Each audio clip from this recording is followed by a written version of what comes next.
This is a question from the Stowe campus, and it says, how do you respond to non-believers who accuse Christians of being hateful to people who support lifestyles that are not according to the precepts of our faith? I think this is a very important question, and they all are, really. I'd be a dishonest person if I said to you that that question doesn't worry me, that I don't even think about it.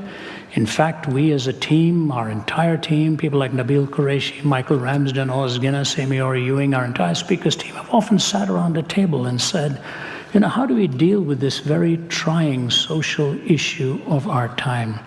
And even though the word is not used here, the idea is, the homosexual lifestyle and all that has come about in our time, how do we as Christians deal with it? So Joe, if you don't mind, I'd like to take an extended answer on this. Let me give you about 3 panels of an answer. The first panel is the logical problem.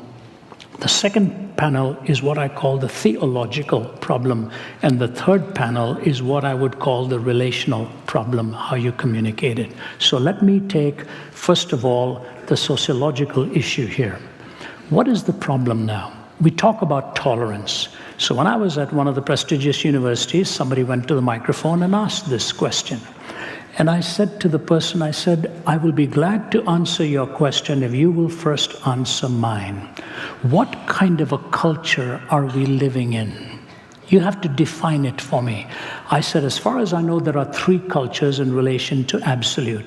The first culture is called a theonomous culture, where the law of God is supposedly so embedded into our hearts that we all emotively or otherwise think in the same categories. Once upon a time, we would talk about the natural law in those categories. Natural law. We believe these truths to be self-evident. The early framers believed in the natural law. We don't believe in natural law anymore, but we used to talk about it. And that's a theonomous culture. Theos, God, nomos, law. Sometimes the Indian culture will get close to that. It's not always the case, but they sort of, dharti ke aadmi is what they will say. We are people of the soil. And the idea of respect for parents and all of that, they consider to be self-evident, ingrained in the heart of man and so on. But we don't believe in the theonomous culture in the West. So what's the second kind of culture? The second kind of culture is a heteronymous culture. Heteros meaning another, nomos meaning law. So we have another law. What does that mean? The mainstream of the culture is dictated to by the leadership at the top. If you look at Marxism in secular terms, it is a heteronymous culture. The handful in the top will control the masses. If you look at Islam, it's a heteronymous culture. If you go to Saudi Arabia or you go to Iran, which are supposed to be truly Islamic countries, the mullahs or the sheikhs or who are the ayatollahs at the top will tell the masses when they must fast, when they can eat, what they must wear, what they must not wear, who they can be seen with, who they cannot be seen with. All of the dictates, even to the discipline of how you wash your hands and feet before you worship and so on. It's a heteronymous culture. The few at the top dictate it for the masses below. So I looked at the question and I said, are we a theonomous culture? He said, no. I said, are we a heteronymous culture? He said, no, we don't want the few to dictate it for the many. I said, so that leaves us with the third, which is an autonomous culture. Autos meaning self, nomos meaning law, which means each person dictates their own moral prerogatives in the sense. I said, are we an autonomous culture? He said, yes. I said, all right, now tell me this. If we are an autonomous culture, and I answer your question, are you going to give me the privilege of my autonomy too? Or as soon as you disagree with my answer, you will switch to a heteronymous mode and dictate for me what I must believe as well? That is the sociological dilemma. That is the sociological dilemma, because if A disagrees with B, it's not just that A is enforcing his or her principles upon B, but B wants to enforce his or her principles upon A. So there's a mutual autocracy being sought here, but it is never going to be consistent in a culture that is neither theonomous nor heteronymous. Autonomous cultures run into a conflict where everybody has their own autonomy. That's the sociological issue. You move beyond that, then to the theological issue. The theological issue is this way. Years ago, I was doing some open forums at Indiana University, and the press reporter I was there with Dallas Willard. We were both doing the defense of the Christian faith, and a press reporter came and said she was filming some religious actions on campus for their network and so on. Do you mind if we tape what you're going to talk about tonight? I said, no, that's all right. You're welcome. But then she startled me by saying, we'll only be there for about 5 minutes, and then we'll be packing up and leaving. I hope we won't disturb you. And I thought, well, this is what the news does with a talk, takes 5 minutes of it and then tells people that this is what was said, I thought, okay, I wasn't going to argue with her. I said, ma'am, you're welcome to leave. Just tell your crew to be very quiet, because once I get into the thick of it, I really don't like the distraction, and they'll be quiet, slipping out, I'll be okay. She stayed the whole time, stayed for the whole talk, stayed for the Q&A. And then she said, can I walk you back to where you're staying? I was staying on the campus. I said, right. And she was walking with me. It's quite dark at this time.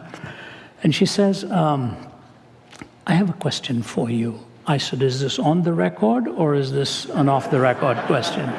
She said, no, this is for me. I said, so you promise me this is just between you and me? You're not going to print these answers? She said, no. Okay. I said, all right. I just want to know. And so she said, I have a problem with Christianity, and here's my problem. Christians are generally against racism, but when it comes to the homosexual, they discriminate against the homosexual. How do you explain that? I said, I find your comments so interesting. In the first part of the question, it's an ism you're talking about. In the second part of the question, you particularize it with an individual. So I'm just fascinated by that, but that's okay. I said, here's what I want to say to you. The reason we believe that discrimination ethnically is wrong is because the race and ethnicity of a person is sacred. You do not violate a person's ethnicity and race. It is a sacred gift. And the reason we believe in an absoluteness to sexuality is because we believe sexuality is sacred as well. And that's why we make our choice that same way. I said, you will help me if you will tell me why you treat race as sacred and desacralize sexuality.